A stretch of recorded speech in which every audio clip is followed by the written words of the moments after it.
أعوذ بالله من الشيطان الرجيم. بسم الله الرحمن الرحيم. ويسألونك ماذا ينفقون قل العفو كذلك يبين الله لكم الآيات لعلكم تتفكرون في الدنيا والآخرة. ويسألونك عن اليتامى قل إصلاح لهم خير وإن تخالطوهم فإخوانكم والله يعلم المفسد من المصلح ولو شاء الله لأعنتكم إن الله عزيز حكيم. ولا تنكحوا المشركات حتى يؤمن ولأمة مؤمنة خير من مشركة ولو أعجبتكم ولا تنكحوا المشركين حتى يؤمنوا ولعبد مؤمن خير من مشرك ولو أعجبكم أولئك يدعون إلى النار والله يدعو إلى الجنة والمغفرة بإذنه ويبين آياته للناس لعلهم يتفكرون. صدق اللہ العظیم. ان آیات کا لفظی ترجمہ ہے وَيَسْأَلُونَكَ مَاذَا يُنْفِقُونَ. حضور صلی اللہ علیہ وسلم نے صحابہ کو اللہ کے راستے میں خرچ کرنے کی ترغیب دی کہ اللہ کے راستے میں خرچ کرو. قرآن کی آیات بھی جب سب سے پہلے آیات ہیں وہ وَمِمَّا رَزَقْنَاهُمْ يُنْفِقُونَ کہ ایمان والے اللہ کے راستے میں اللہ کے دیے ہوئے رزق میں سے خرچ کرتے ہیں. تو صحابہ نے پوچھا یا رسول اللہ صلی اللہ علیہ وسلم ماذا ينفقون، کیا ہم خرچ کریں، یعنی کتنا خرچ کریں. تو قرآن کی آیت نازل ہوئی قل العفو کہ آپ ان سے کہہ دیں کہ زائد یعنی جو ضروریات سے زائد ہے اس کو خرچ کر دو اللہ کے راستے میں. کذالک یبین اللہ لکم الآیات، اسی طرح اللہ تعالیٰ بیان کرتا ہے تمہارے لیے اپنی آیات کو لعلکم تتفکرون تاکہ تم غور و فکر کرو فی الدنیا والآخرہ، دنیا میں بھی اور آخرت میں بھی. ویسألونک عن الیتامى، اور پھر صحابہ اکرام نے سوال کیا آپ علیہ السلام سے یتیموں کے بارے میں کہ جیسے یتیم بچے ہوتے ہیں جن کے والدین فوت ہو جاتے ہیں یا والد محترم جیسے صحابہ اکرام کے زمانے میں کسی غزوے میں شہید ہو گئے، اب ان کے یتیم بچے ہیں اور یتیموں کا مال ہے تو یتیم پرورش پا رہے ہیں کسی کے پاس. تو شروع میں قرآن کی آیت نازل ہوئی یا ایھا الذین آمنوا لا تقربوا مال الیتیم، اے ایمان والو یتیم کے مال کے قریب بھی نہ جاؤ. قرآن کی دوسری آیت نازل ہوئی ان الذین یأکلون اموال الیتامی ظلما انما یأکلون فی بطونہم نارا، کہ جو یتیموں کا مال کھاتے ہیں ظلماً وہ اپنے پیٹ میں جہنم کی آگ بھر رہے ہیں. جب یہ آیات نازل ہوئی تو صحابہ اکرام بہت زیادہ محتاط ہو گئے. اب کسی کے ہاں یتیم ہوتا اور یتیم کا مال بھی ہوتا تو احتیاط کی بنا پر اس کے مال کو علیحدہ رکھتے اور اس کے ساتھ ساتھ اس کے لیے کھانا علیحدہ بنتا. اس کا کھانا کو بچ جاتا تو اس کو کھاتے نہیں تھے بھی یہ تو جہنم کی آگ ہے، اگر ہم نے اب کھا لیا تو اس کو تو ہمارے پیٹوں میں جہنم کی آگ چلی جائے گی. تو بہت زیادہ احتیاط کرتے. تو قرآن کی پھر صحابہ اکرام نے حضور صلی اللہ علیہ وسلم سے پوچھا یا رسول اللہ یہ تو بڑی احتیاط کی ضرورت ہے، ہمارے ہاں یتیم پرورش پا رہے ہیں، اس یتیموں کا علیحدہ سے مال ہے تو اب اس کو ہم ہاتھ نہیں لگا سکتے اور اس کو کھائیں تو ایسا ہے جیسا کہ جہنم کی آگ کو کھانا، اگر ان کا کوئی کھانا وغیرہ بچ جاتا ہے تو ہم بڑی. تو قرآن کی آیت نازل ہوئی کہ مقصد یہ نہیں ہے کہ ان کے مال کے، بلکہ مقصد اصلاح لہم خیر، ان کے معاملے میں ان کے لیے اصلاح کرنا، تو ان کے لیے اصلاح کرنا یہ بہتر ہے. وَإِن تُخَالِطُوهُمْ فَإِخْوَانُكُمْ، اگر تم ان کے مال کو اپنے مال میں ملا لو تو وہ تمہارے بھائی ہیں، یعنی اس ترتیب سے ملا لو کہ فرض کرو گھر میں ایک یتیم ہے، گھر کے 5 افراد اور بھی ہیں، یعنی 4 افراد اور ہیں، ایک یتیم ہے، تو اب ترتیب ایسی ہو کہ جب فرض کرو 500 کا سودا آیا ہے تو 100 روپے اس میں یتیم کا ملا لو، 400 اپنے ملا لو، تو اس طرح ملا کے اگر استعمال کر لو تو اس میں کوئی حرج نہیں ہے۔ واللہ یعلم المفسد من المصلح، اور اللہ تعالیٰ خوب جانتا ہے فساد کرنے والا کون ہے اور اصلاح کرنے والا کون ہے۔ وَلَوْ شَاءَ اللَّهُ لَأَعْنَتَكُمْ، اگر اللہ چاہتا تو تمہیں مشقت میں ڈال دیتا، لیکن اللہ نے تمہارے لیے آسانی کر دی، یعنی اب یتیم ہے تو ان کے مال کو ملا لو، لیکن احتیاط یہ ہو کہ وہ تم ان کا مال نہ کھاؤ، بلکہ وہ تمہارا اگر کچھ زیادہ کھا لیں تو اس میں کوئی حرج نہیں۔ ان اللہ عزیز حکیم، بے شک اللہ تعالیٰ زبردست ہیں اور حکمت والے ہیں۔ ولا تنکحوا المشرکات حتی یؤمن، اور مشرک عورتوں سے نکاح نہ کرو یہاں تک کہ وہ ایمان لے آئیں، یعنی کسی مشرک عورت سے نکاح جائز نہیں ہے جب تک وہ ایمان نہ لے۔ وَلَأَمَةٌ مُؤْمِنَةٌ خَيْرٌ مِّن مُّشْرِكَةٍ وَلَوْ أَعْجَبَتْكُمْ، فرمایا کہ ایک ایمان والی باندی وہ بہتر ہے مشرکہ عورت سے، اگرچہ وہ مشرک عورت تمہیں اچھی لگتی ہو۔ وَلَا تُنْكِحُوا الْمُشْرِكَاتِ حَتَّى يُؤْمِنْ، اب یہاں عورتوں کے لیے حکم ہے کہ عورتیں نکاح نہ کریں مشرک مردوں سے یہاں تک کہ وہ مشرک مرد ایمان لے آئیں۔ وَلَعَبْدٌ مُؤْمِنٌ خَيْرٌ مِّن مُّشْرِكٍ وَلَوْ أَعْجَبَكُمْ، ایک ایمان والا غلام وہ بہتر ہے مشرک مرد سے اگرچہ وہ تمہیں اچھا لگے۔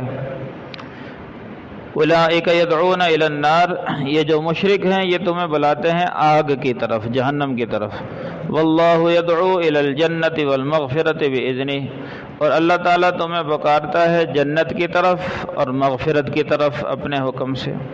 ویبین آیاتہ للناس، اور اللہ تعالیٰ اپنی آیات کو لوگوں کے لیے بیان کرتا ہے۔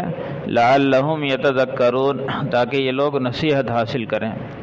یہ ان آیات کا لفظی ترجمہ ہے۔ تو آج یہ 3 آیات تلاوت کی گئی ہیں، تینوں آیتوں میں مختلف احکامات ہیں۔ پہلی آیت میں خرچ کرنے کے متعلق ہے، دوسری آیت یتیموں کے متعلق ہے، اور تیسری آیت مشرکین سے نکاح کے متعلق ہے۔ تو پہلی آیت میں صحابہ کرام نے پوچھا یا رسول اللہ صلی اللہ علیہ وسلم، ہم کتنا مال خرچ کرنے کی ترغیب آئی بھی اللہ کے راستے میں خرچ کرو، وَأَنفِقُوا فی سبیل اللہ، اللہ کے راستے میں خرچ کرو۔ کہیں فرمایا وما انفقتم من شیء فہو یخلفہ، جو کچھ بھی تم اللہ کے راستے میں خرچ کرو گے اللہ تعالیٰ اس کا نعم البدل عطا فرمائے گا۔ تو حکم آیا کہ بھئی کتنا خرچ ہے؟ یہ ہے نفلی صدقہ، ایک تو ہے بھی زکوٰۃ دینا، وہ زکوٰۃ کا حکم علیحدہ ہے، وہ تو 40واں حصہ، وہ تو مالداروں پر ہے جو صاحب نصاب ہیں۔ اب صحابہ کرام میں عام طور سے صاحب نصاب ہوتے ہی نہیں تھے، چونکہ ان کے پاس اتنا مال جمع ہی نہیں ہوتا تھا، جو کچھ آتا اللہ کے راستے میں خرچ کر دیتے، اور اتنے ذرائع آمدنی نہیں تھی۔ تو لیکن ترغیب آ رہی بھی خرچ کرو، تو صحابہ نے پوچھا یا رسول اللہ کیا خرچ کریں، ماذا ينفقون؟ تو حکم آیا قل العفو، جو زائد ہے اسے خرچ کر دیا کرو، یعنی ضروریات سے زائد ہے اسے خرچ کر دو، اللہ پر توکل کرو۔ حدیث میں آتا ہے اللہ تعالیٰ فرماتے ہیں لو توکلتم حق توکلہ، اگر تم ایسے توکل کرو جیسے توکل کرنے کا حق ہے تو اللہ تعالیٰ فرماتے ہیں تمہیں میں ایسے روزی دوں گا جیسے پرندوں کو روزی دیتا ہوں۔ پرندے خالی پیٹ گھروں سے نکلتے ہیں اور شام کو بھرے پیٹ کے ساتھ سب سے اچھا رزق کھاتے ہیں، باغوں میں جاتے ہیں، اچھے سے اچھا پھل کھاتے ہیں، اور پھر جب واپس لوٹتے ہیں ان کے پیٹ بھرے ہوتے ہیں اور مزے سے رات گزارتے ہیں۔ کسی پرندوں کو نہیں دیکھا اپنے گھونسلے میں اس نے دوسرے وقت کے لیے کھانا جمع کیا ہو۔ تو اللہ بھی فرما رہے ہیں کہ تم یعنی اللہ پر بھروسہ کرو، جو مل جائے اس کو کھاؤ، اور باقی اللہ کے راستے جو بچ جائے اسے خرچ کر دو، اللہ دوسرے دن پھر روزی دے گا۔ اب صحابہ کا تو یقین تھا تو ویسے ہی کرتے، جو ضرورت ہوتی اسے استعمال کرتے، جو بچ جاتا وہ خرچ کر دیتے۔ اور اللہ کی بھی منشا یہی ہے کہ میرے بندے میرے پر بھروسہ کریں اور خرچ کریں، تو جتنا بھی خرچ کرو گے اللہ اتنا ہی دیں گے، یہ اللہ کا وعدہ ہے۔ لیکن اللہ تعالیٰ نے سختی نہیں کی اس معاملے میں بھی، زکوٰۃ ہے وہ تو سختی ہے، زکوٰۃ نہیں دو گے اس کے بارے میں تو بڑی سخت وعیدیں آئی ہیں۔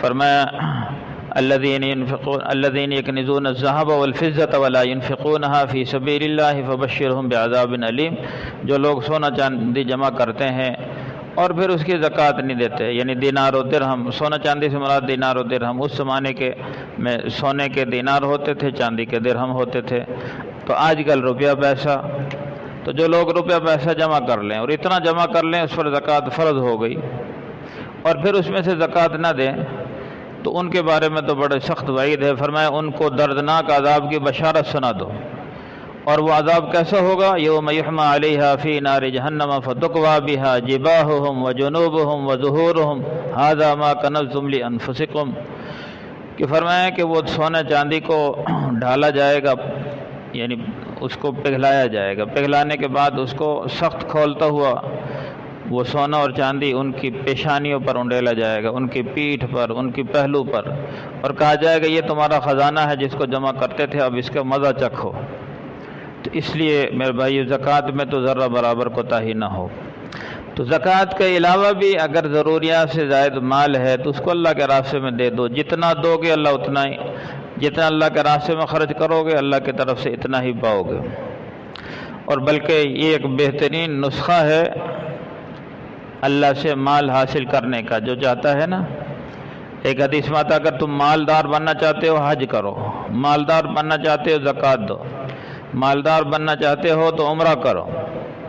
اب ہمارے ہاں یہ تصور ہے کہ بھئی مالدار اگر ہم نے حج کر لیا، پیسے لگا دیے تو ہم تو کنگال ہو جائیں گے، ہم نے عمرہ کر لیا تو سارے پیسے لگ گئے ہم کنگال ہو جائیں گے، جبکہ اللہ فرماتے ہیں مالدار ہو جاؤ گے، حج کرو تم مالدار ہو جاؤ گے، حج پہ جتنے پیسے لگیں گے اس سے 10 گنا اللہ لوٹا دے گا، عمرے پہ جتنے پیسے لگیں گے اس سے 10 گنا اللہ لوٹا دے گا، زکوٰۃ پہ جو ہم دیں گے اللہ اسے 10 گنا لوٹا کے دے گا، یہ اللہ کا وعدہ ہے۔ لیکن ہمیں اللہ کی ذات پہ یقین نہیں ہے، اس لیے ہم گھبراتے ہیں کہ بھئی ہاں کوئی اور شادی بیاہ کے موقع پر لاکھوں خرچ کر دیں گے، جہاں نہیں خرچ کرنا وہاں لاکھوں خرچ کر رہے ہیں، اور جہاں خرچ کرنے کا موقع ہے وہاں ہماری جان نکلتی ہے، جبکہ وہاں اللہ کے وعدے ہیں واپس لوٹانے کا۔ شادی بیاہ پر اللہ ناراض ہوتے ہیں کہ فضول خرچیوں میں لگاتے ہیں بے جا پیسے، غریب سے غریب آدمی ہے لیکن جب شادی کا موقع آتا ہے تو پانی کی طرح پیسے قرض لے لے کے پیسے بہاتے ہیں، تو یہ حالانکہ سخت غلطی ہے۔ تو صحابہ کرام کیا کرتے تھے؟ جو ضرورت سے زیادہ ہوتا اسے خرچ کر دیتے۔ اب جیسے آتا ہے حضرت، چونکہ ان کا اللہ کی ذات پہ یقین تھا اور اللہ اتنے ان کو دیتا تھا، حضرت ابو ذر غفاری رضی اللہ تعالیٰ عنہ گھر میں جو مال، یعنی گھر میں مطلب جو استعمال کیا اور پھر جو بچ گیا وہ سب اللہ کے راستے میں، پھر اللہ پھر دے دیتا تو پھر اللہ کے راستے میں، گھر خالی پڑا رہتا۔ ایک دفعہ ان کے ہاں مہمان آ گیا تو گھر میں کچھ بھی نہیں، بالکل خالی، پوچھا بھی تمہارا سامان کہاں چلا گیا؟ تو حضرت ابو ذر غفاری رضی اللہ عنہ نے فرمایا کہ ہم نے ایک محل خریدا ہے آگے، تو ان قریب ہم وہاں شفٹ ہونے والے ہیں، تو اپنا سارا سامان وہاں شفٹ کر رہے ہیں ہم، چند دن بعد ہم نے بھی وہیں چلے جانا ہے۔ تو مہمان بڑا حیران ہوا، ابھی یہ غریب آدمی انہوں نے کہاں محل لے لیا، سوچ میں پڑ گیا۔ کسی محلے دار سے پوچھا کہ بھی ابو ذر غفاری نے کہاں محل خریدا ہے کہ جہاں یہ اپنا سامان سارا شفٹ کرتے چلے جا رہے ہیں؟ تو بتایا یہ محل سے مراد جنت مراد لے رہے ہیں، یہ جو کچھ ان کے پاس آتا ہے یہ خرچ کر دیتے ہیں، تو جنت مراد ہے کہ بھی چند قریب مر جانا ہے چند دن بعد اور پھر وہ اپنے محل میں پہنچنا ہے، اصل ٹھکانہ ہمارا جنت ہے اور وہاں ہم نے پہنچنا ہے۔ اس لیے حکم یہ ہے کہ بھی یہاں تم دیکھو، عقل مندی کا تقاضا یہی ہے کہ بھی جہاں ہمارا اصلی گھر ہے وہاں، دیکھو نا باہر کے لوگ، باہر کے ملکوں میں لوگ کمانے جاتے ہیں، مطلب اس کی ساری فیملی یہاں ہے، گھر بھی یہاں ہے اصلی گھر، وہاں عارضی کہیں کرائے پہ رہ رہا ہے۔ اب جو عقل مند ہوگا تو وہ اپنا مال کما کما کے یہاں بھیجتا رہے گا بھی واپسی یہاں آنی ہے، اور بے وقوف آدمی وہاں عیاشیوں میں لٹاتا رہے گا، اور یعنی جو کمائے گا سب کچھ لٹا دے، جب یہاں آئے تو خالی ہاتھ، تو سارے لوگ دیکھیں بھی تو کمانے کے لیے گیا تھا کیا لے کے آیا ہے؟ وہ کہے گا وہ تو میں سب کچھ وہیں اٹھایا، تو سارے کہیں گے بڑا بیوقوف ہے، تو نے آنا یہاں تھا تو اپنے یہاں تیاری کرتا، کوئی تیری شادی، کوئی بچے ہوتے، کوئی ضرورت، سب کچھ اور جو سارا مال یہاں بھیج دے وہاں صرف اپنی ضرورت کے بقدر ضرورت استعمال کرے، باقی یہاں بھیجتا رہے، جب واپس آئے تو اپنے یہاں مکان بنائے، محل بنائے، بچوں کی شادیاں اور ضروریات، تو سارے کہیں گے بڑا عقل مند ہے۔ تو ایسے ہی میرے بھائیوں ہم یہاں بھی ایسے عارضی ٹھکانہ ہے، ہمارا اصل ٹھکانہ جنت ہے اور ہم نے وہیں شفٹ ہونا ہے اور ہمیشہ ہمیشہ وہاں رہنا ہے۔ تو اس کے لیے جو ہم زیادہ سے زیادہ بھیجیں گے تو یہ عقل مندی کا تقاضا ہے، اور اگر ہم زیادہ سے زیادہ یہاں رکھیں اور وہاں کو معمولی بھیجیں، کل کو بڑا پچھتاوا ہوگا بھی یہاں تو ہم نے جہاں ہم نے آنا تھا وہاں کچھ بھیجا ہی نہیں۔ تو اس لیے حکم یہ ہے کہ جو ضروریات سے زائد ہے آگے بھیج دو۔ اللہ خود فرما رہے ہیں کہ وَمَن يَبْخَلْ فَإِنَّمَا يَبْخَلُ عَن نَفْسِهِ، جو اللہ کے راستے میں خرچ کرنے سے بخل کرتے ہیں وہ اللہ سے بخل نہیں کر رہے، وہ اپنی ذات سے بخل کر رہے ہیں۔ دیکھو اپنے لیے جمع کرنا وہ کسی کے لیے نہیں ہے، مرتے ہی وہاں ملنا ہے، کوئی اللہ پر احسان نہیں ہے، یہ اپنی ذات پر احسان ہے کہ مرنے کے بعد وہاں جانا ہے اور وہاں سب کچھ مل جائے گا۔ تو اس لیے تو اللہ تعالیٰ فرما رہے ہیں، اسی طرح اللہ تعالیٰ اپنی آیات کو بیان کرتے ہیں تاکہ تم غور و فکر کرو دنیا اور آخرت میں۔ اگلا مسئلہ یتیموں کے بارے میں۔ دیکھو یتیموں کے بارے میں حدیث میں آتا ہے سب سے بہترین گھرانہ وہ ہے جس گھر میں کوئی یتیم ہو اور اس کے ساتھ اچھا سلوک کیا جائے، وہ سب سے بہترین گھرانہ ہے۔ اور فرمایا بدترین گھرانہ وہ ہے کہ جہاں یتیم ہو اور یتیم کے ساتھ برا سلوک کیا جائے۔ حدیث میں یتیم کی بڑی، بلکہ قرآن کی آیت میں اما الیتیم فلا تقہر، کہ یتیم کو ڈانٹو نہ۔